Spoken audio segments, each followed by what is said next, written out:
మీకు తెలుసా, తిరుమల శ్రీవారి ఆలయంలో 2 బావులుంటాయి. ఒకటి విమాన ప్రాకారంలో ఉన్న బంగారు బావి, ఇక రెండవది సంపంగి ప్రాకారంలో ఉన్న పూలబావి.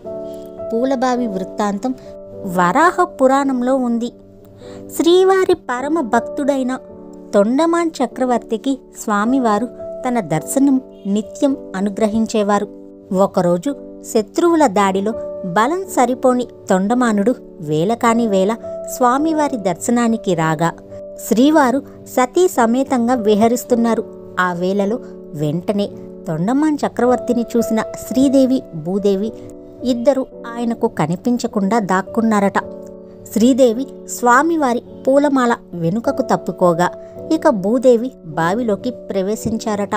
అప్పటి నుంచి ఈ బావిలో స్వామివారి నిర్మాల్య, తులసి, పూమాలలు భూదేవి కోసం బావిలో ఉంచడం వల్ల ఆ బావి పూలబావిగా పేరొందింది. దీనిని భూతీర్థంగా కూడా పిలుస్తారు.